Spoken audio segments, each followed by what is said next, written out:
मेरे प्यारे देशवासियों, મારા પ્રિય नमस्कार। દેશવાસીઓ નમસ્કાર। આપ જાણો છો કે એક જરૂરી કાર્યક્રમ માટે મારે અમેરિકા જવાનું થયું છે, તો મેં વિચાર્યું કે અમેરિકા જતાં પહેલાં જ હું મનની વાત રેકોર્ડ કરી લઉં એ સારું રહેશે। સપ્ટેમ્બરમાં જે દિવસે મનની વાત છે એ તારીખે બીજો પણ એક મહત્ત્વનો દિવસ છે। આમ તો આપણે ઘણા બધા દિવસો યાદ રાખતા હોઈએ છીએ, જાત જાતના ડે ઉજવતા હોઈએ છીએ, અને જો આપના ઘરમાં યુવાન દીકરા દીકરીઓ હોય અને જો એમને તમે પૂછશો તો આખા વર્ષ દરમિયાન ક્યારે કયો ડે આવે છે તેનું આખું લિસ્ટ કહી દેશે। પરંતુ બીજો પણ એક દિવસ એવો છે જે આપણે સૌએ યાદ રાખવો જોઈએ, અને એ દિવસ એવો છે જે ભારતની પરંપરાઓ સાથે ઘણો સુસંગત છે। સદીઓથી જે પરંપરાઓ સાથે આપણે જોડાયેલા છીએ તેની સાથે જોડનારો છે। એ દિવસ છે વર્લ્ડ રિવર ડે, એટલે કે વિશ્વ નદી દિવસ। આપણે ત્યાં કહેવાયું છે કે પિબંતી નદ્યઃ સ્વયમેવ નાંભઃ, અર્થાત નદીઓ પોતે પોતાનું જળ પીતી નથી, પરંતુ પરોપકાર માટે આપે છે। આપણા માટે નદીઓ એક ભૌતિક વસ્તુ નથી, આપણા માટે નદી એક જીવંત એકમ છે, અને એટલા માટે જ તો આપણે નદીઓને માતા કહીએ છીએ। આપણા ગમે તેટલા પર્વ હોય, તહેવાર હોય, ઉત્સવ હોય, ઉમંગ હોય, એ બધા જ આપણી આ માતાઓના ખોળે જ તો ઉજવાય છે। આપ સૌ જાણો જ છો કે મહા મહિનો આવે છે ત્યારે આપણા દેશમાં ઘણા લોકો એક આખો મહિનો ગંગા મૈયા અથવા બીજી કોઈ નદીના કિનારે કલ્પવાસ કરે છે। હવે તો એ પરંપરા રહી નથી, પરંતુ પહેલાંના જમાનામાં પરંપરા હતી કે ઘરમાં સ્નાન કરે તો પણ નદીઓનું સ્મરણ કરવાની પરંપરા આજે ભલે લુપ્ત થઈ ગઈ હોય અથવા ક્યાંક બહુ અલ્પ માત્રામાં બચી હોય, પરંતુ એક બહુ મોટી પરંપરા હતી જે પ્રાતઃકાળે સ્નાન કરતી વખતે જ વિશાળ ભારતની એક યાત્રા કરાવી દેતી હતી, માનસિક યાત્રા। દેશના ખૂણે ખૂણા સાથે જોડાવાની પ્રેરણા બની જતી હતી। અને એ શું હતું? ભારતમાં સ્નાન કરતી વખતે એક શ્લોક બોલવાની પરંપરા રહી છે। ગંગે ચ યમુને ચૈવ ગોદાવરી સરસ્વતી નર્મદે સિંધુ કાવેરી જલે અસ્મિન સન્નિધિમ કુરુ। અગાઉ આપણા ઘરોમાં પરિવારના વડીલો બાળકોને આ શ્લોક યાદ કરાવતા હતા, અને તેનાથી આપણા દેશમાં નદીઓ માટેની આસ્થા પણ પેદા થતી હતી। વિશાળ ભારતનો એક નકશો મનમાં અંકિત થઈ જતો હતો। નદીઓ પ્રત્યે એક લગાવ બનતો હતો। જે નદીને માતા સ્વરૂપે આપણે જાણીએ છીએ, જોઈએ છીએ, જીવીએ છીએ, તે નદી પ્રત્યે એક આસ્થાનો ભાવ પેદા થતો હતો, એક સંસ્કાર પ્રક્રિયા હતી। સાથીઓ, જ્યારે આપણે આપણા દેશમાં નદીઓના મહિમા અંગે વાત કરી રહ્યા છીએ તો સ્વાભાવિકપણે જ હર કોઈને એક પ્રશ્ન થશે, અને પ્રશ્ન કરવાનો હક પણ છે, અને તેનો જવાબ આપવાની અમારી જવાબદારી પણ છે। કોઈ પણ સવાલ પૂછશે કે ભાઈ, આપ નદીના આટલા ગુણગાન ગાઈ રહ્યા છો, નદીને માતા કહી રહ્યા છો, તો આ નદી પ્રદૂષિત કેમ થઈ જાય છે? આપણા શાસ્ત્રોમાં તો નદીઓમાં જરા પણ પ્રદૂષણ કરવાની વાતને ખોટી કહેવામાં આવી છે, અને આપણી પરંપરાઓ પણ એવી રહી છે। આપ તો જાણો છો કે આપણા હિન્દુસ્તાનમાં જે પશ્ચિમી ભાગ છે, ખાસ કરીને ગુજરાત અને રાજસ્થાન, ત્યાં પાણીની બહુ અછત છે, ઘણીવાર દુકાળ પડે છે। એટલે હવે ત્યાંના સમાજ જીવનમાં એક નવી પરંપરા ડેવલપ થઈ છે। જેમ કે ગુજરાતમાં વરસાદની શરૂઆત થાય છે તો ગુજરાતમાં જળ ઝીલણી એકાદશી ઉજવાય છે। એટલે કે આજના યુગમાં આપણે જેને કેચ ધ રેઇન કહીએ છીએ, એ આ જ વાત છે કે જળના એક એક બિંદુનો સંચય કરવો, એટલે કે જળ ઝીલણી। એ જ રીતે ચોમાસા પછી બિહાર અને પૂર્વના ભાગોમાં છઠનું મહાપર્વ ઉજવવામાં આવે છે. મને આશા છે કે છઠ પૂજાને જોતાં નદીઓના કિનારા, ઘાટની સફાઈ અને મરામતની તૈયારી શરૂ કરી દેવામાં આવી હશે. આપણે નદીઓની સફાઈ અને તેને પ્રદૂષણથી મુક્ત કરવાનું કામ સૌના પ્રયાસ અને સૌના સહયોગથી કરી જ શકીએ છીએ. નમામિ ગંગે મિશન પણ આજે આગળ વધી રહ્યું છે. તો તેમાં બધા લોકોના પ્રયાસો, એક રીતે જનજાગૃતિ, જન આંદોલન, તેની ઘણી મોટી ભૂમિકા છે.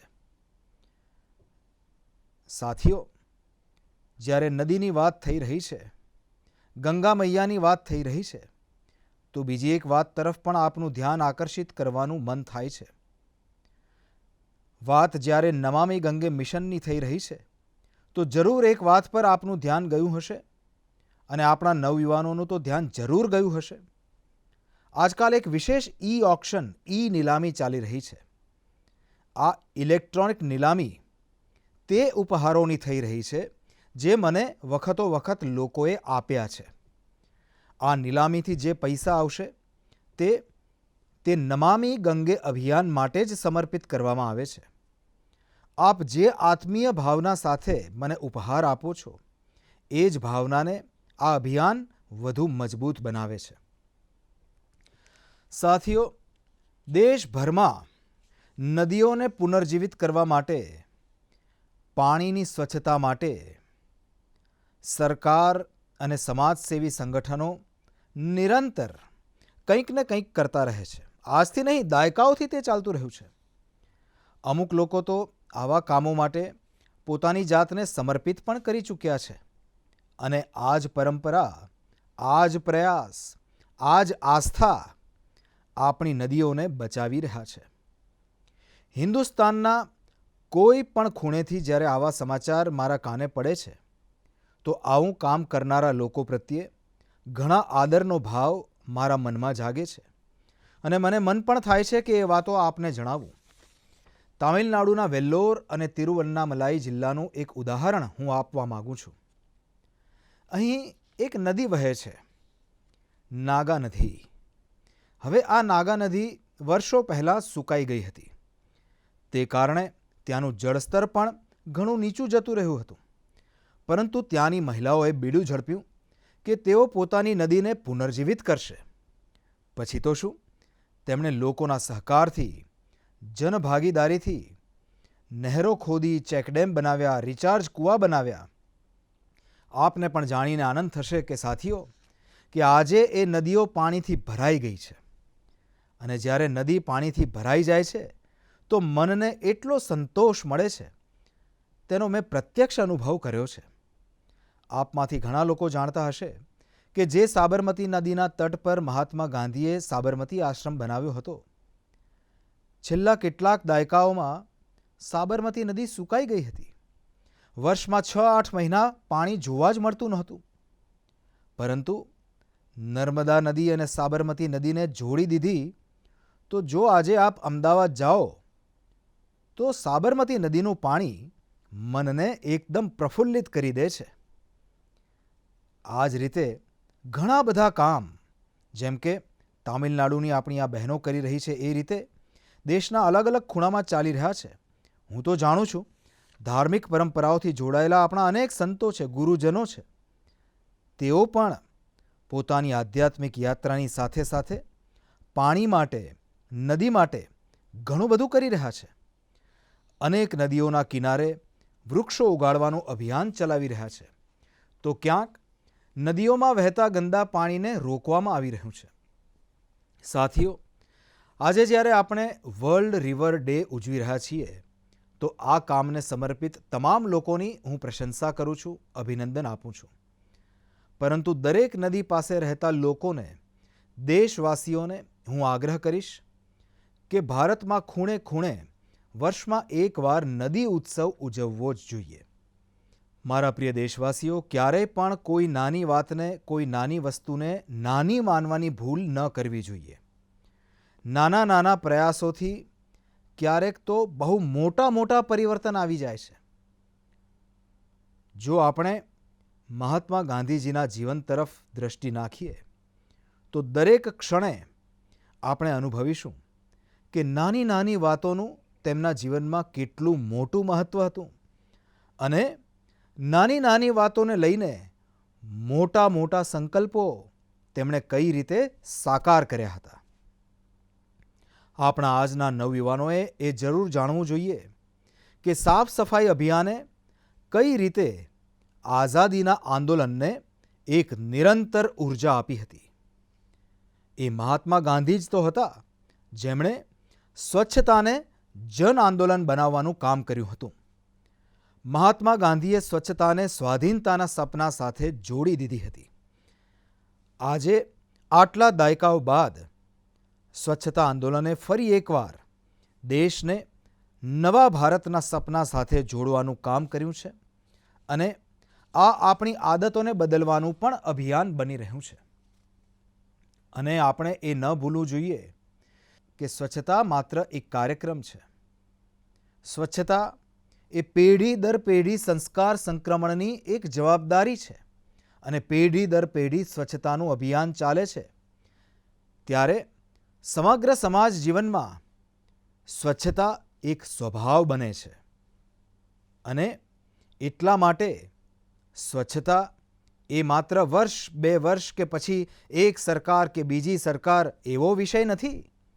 પેઢી દર પેઢી આપણે સ્વચ્છતા બાબતે સજાગતાપૂર્વક અવિરત રૂપે થાક્યા વગર અટક્યા વગર અત્યંત શ્રદ્ધાપૂર્વક જોડાયેલા રહેવાનું છે અને સ્વચ્છતાના અભિયાનને ચાલુ રાખવાનું છે. મેં તો પહેલાં પણ કહ્યું હતું કે સ્વચ્છતા એ પૂજ્ય બાપુને આ દેશની બહુ મોટી શ્રદ્ધાંજલિ છે અને આ શ્રદ્ધાંજલિ આપણે દર વખતે આપતી રહેવી જોઈએ, સતત આપતા રહેવી જોઈએ. સાથીઓ, લોકો જાણે છે કે સ્વચ્છતા બાબતે બોલવાનો હું ક્યારેય મોકો છોડતો જ નથી અને કદાચ એટલા માટે જ આપણી મનની વાતના એક શ્રોતા શ્રી રમેશ પટેલજીએ લખ્યું છે કે આપણે બાપુ પાસેથી શીખીને આઝાદીના આ અમૃત મહોત્સવમાં આર્થિક સ્વચ્છતાનો પણ સંકલ્પ લેવો જોઈએ. જે પ્રકારે શૌચાલયના નિર્માણે ગરીબોની ગરિમા વધારી, એ જ રીતે આર્થિક સ્વચ્છતા ગરીબોને અધિકાર સુનિશ્ચિત કરે છે, તેમનું જીવન સરળ બનાવે છે. હવે આપ જાણો છો કે જનધન ખાતા દ્વારા દેશે જે અભિયાન શરૂ કર્યું છે તેના કારણે આજે ગરીબોને તેમના હકના પૈસા સીધા તેમના ખાતામાં સીધા જઈ રહ્યા છે, જેના કારણે ભ્રષ્ટાચાર જેવી અડચણોમાં બહુ મોટા પ્રમાણમાં કમી આવી છે. એ વાત સાચી છે કે આર્થિક સ્વચ્છતામાં ટેકનોલોજી બહુ મોટી મદદ કરી શકે છે. આપણા માટે આનંદની વાત છે કે આજે ગામડાઓમાં પણ ફિનટેક યુપીઆઈ દ્વારા ડિજિટલ લેણદેણ કરવાની દિશામાં સામાન્ય માનવી પણ જોડાઈ રહ્યો છે, તેનું ચલણ વધી રહ્યું છે. આપને હું એક આંકડો જણાવું છું. આપને ગર્વ થશે કે છેલ્લા ઓગસ્ટ મહિનામાં એક મહિનામાં યુપીઆઈ દ્વારા 355 કરોડ ટ્રાન્ઝેક્શન થયા, એટલે કે લગભગ 350 કરોડથી પણ વધુ ટ્રાન્ઝેક્શન. એટલે આપણે કહી શકીએ કે ઓગસ્ટ મહિનામાં 350 કરોડથી વધુ વખત ડિજિટલ લેણદેણ માટે યુપીઆઈનો ઉપયોગ કરવામાં આવ્યો છે. આજે સરેરાશ 6 લાખ કરોડથી વધુનું ડિજિટલ પેમેન્ટ યુપીઆઈ દ્વારા થઈ રહ્યું છે.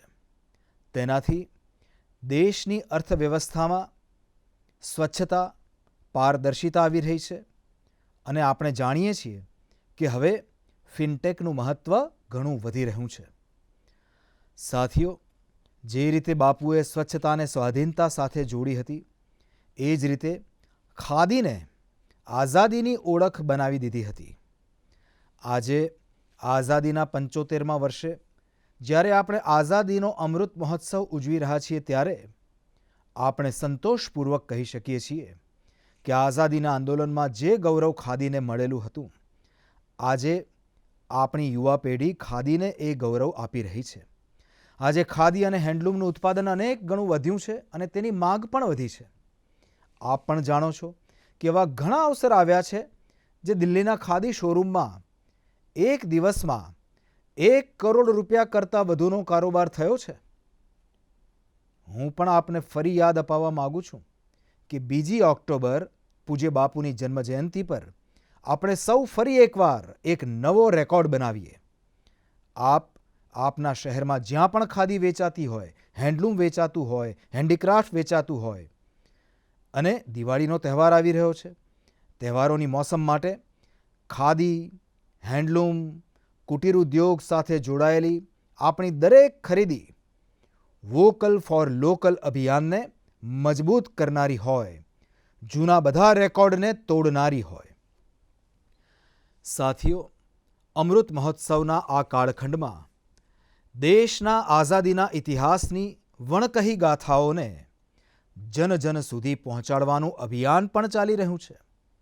અને તે માટે નવોદિત લેખકોને, દેશ અને દુનિયાના લેખકોને આહ્વાન કરવામાં આવ્યું હતું. આ અભિયાન માટે અત્યાર સુધીમાં 13,000થી વધુ લોકોએ પોતાનું રજિસ્ટ્રેશન કરાવ્યું છે, અને તે પણ 14 અલગ અલગ ભાષાઓમાં. અને મારા માટે આનંદની વાત એ છે કે 20 કરતાં વધુ દેશોમાં અનેક અપ્રવાસી ભારતીયોએ પણ આ અભિયાન સાથે જોડાવા માટે પોતાની ઈચ્છા દર્શાવી છે. બીજી પણ એક રસપ્રદ જાણકારી છે. લગભગ 5,000થી વધુ નવોદિત લેખકો આઝાદીની લડાઈની કથાઓ શોધી રહ્યા છે. તેમણે જે અનસંગ હીરોઝ છે, જે અનામી છે, ઇતિહાસના પાનાઓમાં જેમના નામ નજરે નથી પડતા, તેવા અનસંગ હીરોઝની થીમ પર, તેમના જીવન પર, એ ઘટનાઓ પર કંઈક લખવાનું બીડું ઝડપ્યું છે. એટલે કે દેશના યુવાનોએ નિશ્ચય કરી લીધો છે કે એ સ્વતંત્રતા સેનાનીઓના ઇતિહાસને પણ દેશની સામે લાવશે, જેમની છેલ્લા 75 વર્ષમાં કોઈ ચર્ચા પણ નથી થઈ. બધા શ્રોતાઓને મારો આગ્રહ છે, શિક્ષણ જગત સાથે જોડાયેલા સૌને મારો આગ્રહ છે કે આપ પણ યુવાનોને પ્રેરિત કરો, આપ પણ આગળ આવો. અને મને પૂરો વિશ્વાસ છે કે આઝાદીના અમૃત મહોત્સવમાં ઇતિહાસ લખવાનું કામ કરનારા લોકો ઇતિહાસ બનાવવાના પણ છે. મારા પ્રિય દેશવાસીઓ, સિયાચિન ગ્લેશિયર વિશે આપણે સૌ જાણીએ છીએ. ત્યાંની ઠંડી એટલી ભયાનક છે, જેમાં રહેવું સામાન્ય માણસના બસની વાત નથી. દૂર દૂર સુધી બરફ જ બરફ, અને ઝાડપાનનું તો કોઈ નામો નિશાન પણ નથી. અહીંનું તાપમાન -60 ડિગ્રી સુધી પણ જાય છે. થોડા દિવસો પહેલાં જ સિયાચિનના આ દુર્ગમ વિસ્તારમાં 8 દિવ્યાંગજનોની ટીમે જે કમાલ કરી બતાવ્યો છે, તે દરેક દેશવાસી માટે ગૌરવની વાત છે. આ ટીમે સિયાચિન ગ્લેશિયરની 15,000 ફૂટથી પણ વધુની ઊંચાઈ પર આવેલી કુમાર પોસ્ટ પર પોતાનો ઝંડો લહેરાવી વર્લ્ડ રેકોર્ડ બનાવી દીધો છે. શારીરિક પડકારો હોવા છતાં પણ આપણા આ દિવ્યાંગ ભાઈઓએ જે પરાક્રમ કરી બતાવ્યું છે, તે સમગ્ર દેશ માટે પ્રેરણા છે. અને જ્યારે આ ટીમના સભ્યો વિશે આપ જાણશો, તો આપ પણ મારી જેમ હિંમત અને જુસ્સાથી ભરાઈ જશો. આ જાંબાઝ દિવ્યાંગોના નામ છે: મહેશ નેહરા, ઉત્તરાખંડના અક્ષત રાવત, મહારાષ્ટ્રના પુષ્પક ગવાંડે, હરિયાણાના અજય કુમાર, લદ્દાખના લોબસાંગ ચોસ્પેલ, તામિલનાડુના મેજર દ્વારકેશ, જમ્મુ કાશ્મીરના ઇરફાન અહેમદ મીર, અને હિમાચલ પ્રદેશના ચોન્જિન એંગમો. સિયાચિન ગ્લેશિયરને સર કરવાનું આ ઓપરેશન ભારતીય સેનાના વિશેષ દળોના વેટરન્સના કારણે સફળ થયું છે. હું આ ઐતિહાસિક અને અભૂતપૂર્વ સિદ્ધિ માટે આ ટીમની પ્રશંસા કરું છું. આ આપણા દેશના can do culture, can do determination, can do એટીટ્યૂડની સાથે દરેક પડકારનો સામનો કરવાની ભાવનાને પણ પ્રગટ કરે છે. સાથીઓ, આજે દેશમાં દિવ્યાંગજનોના કલ્યાણ માટે અનેક પ્રયાસો થઈ રહ્યા છે. મને ઉત્તર પ્રદેશમાં થઈ રહેલા આવા જ એક પ્રયાસ વન ટીચર વન કોલ વિશે જાણવાનો અવસર મળ્યો. બરેલીમાં આ અનોખો પ્રયાસ દિવ્યાંગ બાળકોને નવી રાહ ચીંધી રહ્યો છે. આ અભિયાનનું નેતૃત્વ કરી રહી છે ડભૌરા ગંગાપુરમાં એક સ્કૂલની પ્રિન્સિપલ દીપમાલા પાંડેજી. કોરોના કાળમાં આ અભિયાનના કારણે ન માત્ર મોટી સંખ્યામાં બાળકોનું એડમિશન સંભવ બની શક્યું, પરંતુ તેનાથી લગભગ 350 કરતાં વધુ શિક્ષકો પણ આ સેવાભાવ સાથે જોડાઈ ચૂક્યા છે. આ શિક્ષકો ગામે ગામ જઈને દિવ્યાંગ બાળકોને બોલાવે છે, શોધે છે અને પછી તેમનું કોઈને કોઈ શાળામાં એડમિશન સુનિશ્ચિત કરે છે. દિવ્યાંગજનો માટે દીપમાલાજી અને સાથી શિક્ષકોના આ નેક પ્રયાસોની હું ભરપૂર પ્રશંસા કરું છું. શિક્ષણના ક્ષેત્રમાં આવો દરેક પ્રયાસ આપણા દેશના ભવિષ્યનું સિંચન કરનારો બની રહેશે. મારા પ્રિય દેશવાસીઓ, આજે આપણા લોકોના જીવનની સ્થિતિ એ છે કે એક દિવસમાં સેંકડો વખત કોરોના શબ્દ આપણા કાને પડે છે. 100 વર્ષમાં આવેલી સૌથી મોટી વૈશ્વિક મહામારી કોવિડ-19એ દરેક દેશવાસીને ઘણું બધું શીખવ્યું છે. હેલ્થકેર અને વેલનેસ બાબતે આજે જિજ્ઞાસા પણ વધી રહી છે અને જાગૃતતા પણ. આપણા દેશમાં પરંપરાગત રીતે એવી નેચરલ પ્રોડક્ટ્સ પ્રચુર માત્રામાં ઉપલબ્ધ છે જે વેલનેસ એટલે કે સ્વાસ્થ્ય માટે ઘણી ફાયદાકારક છે. ઓડિશાના કાલાહાંડીના નાંદોલમાં રહેતા પતાયત સાહુજી આ વિસ્તારમાં વર્ષોથી એક અનોખું કામ કરી રહ્યા છે. તેમણે 1.5 એકર જમીનમાં ઔષધીય છોડ વાવ્યા છે. એટલું જ નહીં, સાહુજીએ આ મેડિસિનલ પ્લાન્ટ્સનું ડોક્યુમેન્ટેશન પણ કર્યું છે. મને રાંચીના સતીશજીએ પત્ર દ્વારા આવી જ એક જાણકારી શેર કરી છે. સતીશજીએ ઝારખંડના એક એલોવેરા વિલેજ તરફ મારું ધ્યાન ખેંચ્યું છે. રાંચીની પાસે જ દેવરી ગામની મહિલાઓએ મંજુ કચ્છપજીના નેતૃત્વમાં બિરસા કૃષિ વિશ્વવિદ્યાલયમાંથી એલોવેરાની ખેતીની તાલીમ લીધી હતી. ત્યારબાદ તેમણે એલોવેરાની ખેતી શરૂ કરી. આ ખેતીથી ન માત્ર સ્વાસ્થ્યના ક્ષેત્રમાં લાભ થયો, પરંતુ આ મહિલાઓની આવક પણ વધી ગઈ. કોવિડ મહામારી દરમિયાન પણ તેમને સારી આવક થઈ.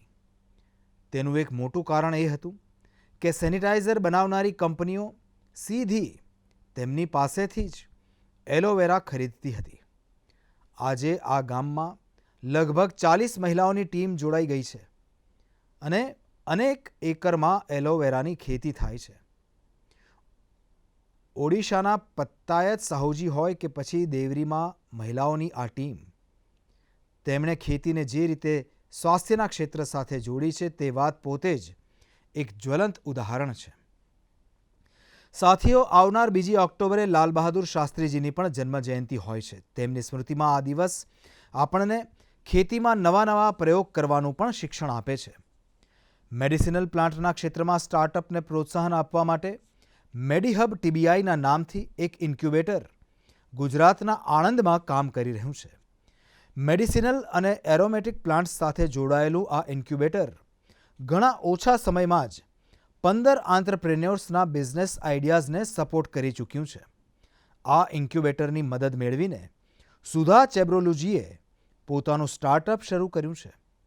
તેમની કંપનીમાં મહિલાઓને પ્રાથમિકતા આપવામાં આવે છે અને તેમના પર જ ઇનોવેટિવ હર્બલ ફોર્મ્યુલેશન્સની પણ જવાબદારી છે. બીજા એક આંત્રપ્રેન્યોર સુભાશ્રીજીને પણ આ મેડિસિનલ એરોમેટિક પ્લાન્ટ્સ ઇન્ક્યુબેટરની મદદ મળી છે. સુભાશ્રીજીની કંપની હર્બલ રૂમ અને કાર ફ્રેશનરના ક્ષેત્રમાં કામ કરી રહી છે. તેમણે એક હર્બલ ટેરેસ ગાર્ડન પણ બનાવ્યું છે, જેમાં 400 કરતાં વધુ મેડિસિનલ હર્બ્સ છે. સાથીઓ, બાળકોમાં મેડિસિનલ અને હર્બલ પ્લાન્ટ્સ અંગે જાગૃતતા વધારવા માટે આયુષ મંત્રાલયે એક રસપ્રદ પહેલ કરી છે અને તેનું બીડું ઝડપ્યું છે આપણા પ્રોફેસર આયુષ્માનજીએ. બની શકે કે આપને વિચાર આવે કે આખરે આ પ્રોફેસર આયુષ્માન છે કોણ? હકીકતમાં પ્રોફેસર આયુષ્માન એક કોમિક બુકનું નામ છે. તેમાં અલગ અલગ કાર્ટૂન પાત્રો મારફત નાની નાની વાર્તાઓ તૈયાર કરવામાં આવી છે. સાથે જ એલોવેરા, તુલસી, આંબળા, ગિલોય, લીમડો, અશ્વગંધા અને બ્રાહ્મી જેવા સ્વાસ્થ્ય પ્રેરક મેડિસિનલ પ્લાન્ટની ઉપયોગિતા દર્શાવવામાં આવી છે. સાથીઓ, આજની સ્થિતિમાં જે પ્રકારે મેડિસિનલ પ્લાન્ટ અને હર્બલ ઉત્પાદનો માટે દુનિયાભરમાં લોકોની રુચિ વધી છે, તે જોતાં ભારત પાસે અપાર સંભાવનાઓ છે. વીતેલા સમયમાં આયુર્વેદિક અને હર્બલ પ્રોડક્ટના એક્સપોર્ટમાં પણ ઘણી વૃદ્ધિ જોવા મળી છે. હું સાયન્ટિસ્ટ, રિસર્ચર્સ અને સ્ટાર્ટઅપની દુનિયા સાથે જોડાયેલા લોકોને આવી પ્રોડક્ટ્સ તરફ ધ્યાન આપવાનો આગ્રહ કરું છું કે જે લોકોમાં વેલનેસ અને ઇમ્યુનિટી તો વધારે છે, સાથે જ આપણા ખેડૂતો અને યુવાનોની આવક વધારવામાં પણ મદદરૂપ સાબિત થાય. સાથીઓ, પરંપરાગત ખેતીથી આગળ વધીને ખેતીમાં થઈ રહેલા નવા પ્રયોગો, નવા વિકલ્પો સતત રોજગાર માટે નવા સાધન બનાવી રહ્યા છે. પુલવામાના 2 ભાઈઓની વાત પણ આનું જ એક ઉદાહરણ છે. જમ્મુ કાશ્મીરના પુલવામામાં બિલાલ અહેમદ શેખ અને મુનીર અહેમદ શેખે જે રીતે પોતાના માટે નવા રસ્તા શોધ્યા, તે નવા ભારતનું એક જ્વલંત ઉદાહરણ છે. 39 વર્ષના બિલાલ અહેમદજી હાઈલી ક્વોલિફાઈડ છે. તેમણે અનેક ડિગ્રીઓ મેળવેલી છે. પોતાના ઉચ્ચ શિક્ષણના અનુભવોનો ઉપયોગ આજે તેઓ કૃષિમાં પોતાનું સ્ટાર્ટઅપ બનાવીને કરી રહ્યા છે. બિલાલજીએ પોતાના ઘરે જ વર્મી કોમ્પોસ્ટિંગનું યુનિટ તૈયાર કર્યું છે. આ યુનિટમાંથી તૈયાર થનાર બાયો ફર્ટિલાઇઝરથી ન માત્ર ખેતીમાં ઘણો લાભ થયો છે, પરંતુ તે લોકો માટે રોજગારના નવા અવસરો પણ લઈને આવ્યું છે. દર વર્ષે આ ભાઈઓના આ યુનિટમાંથી ખેડૂતોને લગભગ 3000 ક્વિન્ટલ વર્મી કમ્પોસ્ટ મળી રહ્યું છે. આજે તેમના આ વર્મી કમ્પોસ્ટના યુનિટમાં 15 લોકો કામ પણ કરી રહ્યા છે. તેમના આ યુનિટને જોવા માટે મોટી સંખ્યામાં લોકો પહોંચી રહ્યા છે અને તેમાં મોટા ભાગના એવા યુવાનો હોય છે જેઓ કૃષિ ક્ષેત્રમાં કંઈક કરવા માગે છે. પુલવામાના શેખ ભાઈઓએ જોબ સીકર બનવાને બદલે જોબ ક્રિએટર બનવાનો સંકલ્પ લીધો અને આજે તેઓ જમ્મુ કાશ્મીર જ નહીં, પરંતુ દેશભરના લોકોને નવો રાહ ચીંધી રહ્યા છે. મારા પ્રિય દેશવાસીઓ, 25 સપ્ટેમ્બરે દેશના મહાન સંતાન પંડિત દીનદયાળ ઉપાધ્યાયજીની જન્મજયંતિ હોય છે. દીનદયાળજી ગઈ સદીના સૌથી મોટા વિચારકોમાંના એક છે. તેમનું અર્થદર્શન, સમાજને સશક્ત કરવા માટેની તેમની નીતિઓ, તેમણે દર્શાવેલો અંત્યોદયનો માર્ગ આજે પણ જેટલા પ્રાસંગિક છે એટલા જ પ્રેરણાદાયી પણ છે. 3 વર્ષ પહેલાં 25 સપ્ટેમ્બરે તેમની જન્મજયંતિના દિવસે જ દુનિયાની સૌથી મોટી health assurance scheme Ayushman Bharat યોજના અમલમાં મૂકવામાં આવી હતી. આજે દેશના 2 થી 2.25 કરોડ કરતાં વધુ ગરીબોને આયુષ્માન ભારત યોજના અંતર્ગત હોસ્પિટલમાં 5 લાખ રૂપિયા સુધીનો મફત ઇલાજ મળી ચૂક્યો છે. ગરીબો માટે આટલી મોટી યોજના દીનદયાળજીના અંત્યોદય દર્શનને જ સમર્પિત છે. આજના યુવાનો જો તેમના મૂલ્યો અને આદર્શોને પોતાના જીવનમાં ઉતારે તો તે તેમને બહુ જ કામ આવી શકે છે. એક વખત લખનૌમાં દીનદયાળજીએ કહ્યું હતું, કેટલી સારી સારી બાબતો, સારા સારા ગુણો છે, તે આપણને સમાજમાંથી જ તો પ્રાપ્ત થાય છે. આપણે સમાજનું ઋણ ચૂકવવાનું છે, એ પ્રકારનો જ વિચાર કરવો જોઈએ. એટલે કે દીનદયાળજીએ ઉપદેશ આપ્યો કે આપણે સમાજ પાસેથી, દેશ પાસેથી એટલું બધું લઈએ છીએ, જે પણ કંઈ છે એ દેશને કારણે જ તો છે. તેથી દેશ પ્રત્યેનું પોતાનું ઋણ કેવી રીતે ચૂકવીશું તે વિશે વિચારવું જોઈએ. આજના યુવાનો માટે આ એક બહુ મોટો સંદેશ છે. સાથીઓ, દીનદયાળજીના જીવનમાંથી ક્યારેય હાર ન માનવાનો સંદેશ પણ મળે છે. વિપરીત રાજનૈતિક અને વૈચારિક પરિસ્થિતિઓ હોવા છતાં પણ ભારતના વિકાસ માટે સ્વદેશી મોડેલના વિઝનથી તે ક્યારેય ડગ્યા નહીં. આજે ઘણા બધા યુવાનો તૈયાર બનેલા રસ્તાઓથી અલગ થઈને આગળ વધવા માગે છે. તે કોઈ પણ વસ્તુ પોતાની રીતે કરવા માગે છે. દીનદયાળજીના જીવનમાંથી તેમને ઘણી મદદ મળી શકે છે. તેથી યુવાનોને મારો આગ્રહ છે કે તેઓ તેમના વિશે જરૂર જાણે. મારા પ્રિય દેશવાસીઓ, આજે આપણે ઘણા બધા વિષયો પર ચર્ચા કરી. જે રીતે આપણે વાત કરી રહ્યા હતા તેમ આવનાર સમય તહેવારોનો સમય છે. સમગ્ર દેશ મર્યાદા પુરુષોત્તમ શ્રી રામે અસત્ય પર મેળવેલા વિજયનું પર્વ પણ ઉજવશે. પરંતુ આ ઉત્સવમાં આપણે બીજી પણ એક લડાઈ વિશે યાદ રાખવાનું છે અને તે છે દેશની કોરોના સામેની લડાઈ. ટીમ ઇન્ડિયા આ લડાઈમાં રોજ નવા રેકોર્ડ બનાવી રહી છે. વેક્સિનેશનમાં દેશે અનેક નવા રેકોર્ડ બનાવ્યા છે, જેની ચર્ચા સમગ્ર દુનિયામાં થઈ રહી છે. આ લડાઈમાં દરેક ભારતવાસીની મહત્ત્વની ભૂમિકા છે. આપણે પોતાનો વારો આવે ત્યારે વેક્સિન તો મુકાવવાની જ છે, પરંતુ એ વાતનું પણ ધ્યાન રાખવાનું છે કે કોઈ પણ વ્યક્તિ આ સુરક્ષા ચક્રમાંથી બાકાત ના રહી જાય. પોતાની આસપાસ જેમણે વેક્સિન નથી મુકાવી તેને પણ વેક્સિન સેન્ટર સુધી લઈ જવાના છે. વેક્સિન મુકાવ્યા પછી પણ જરૂરી પ્રોટોકોલનું પાલન કરવાનું છે. મને આશા છે કે આ લડાઈમાં ફરી એકવાર ટીમ ઇન્ડિયા પોતાનો ઝંડો લહેરાવશે. આવતી વખતે આપણે અમુક બીજા વિષયો પર મનની વાત કરીશું. આપ સૌને, દરેક દેશવાસીને તહેવારોની ખૂબ ખૂબ શુભકામનાઓ.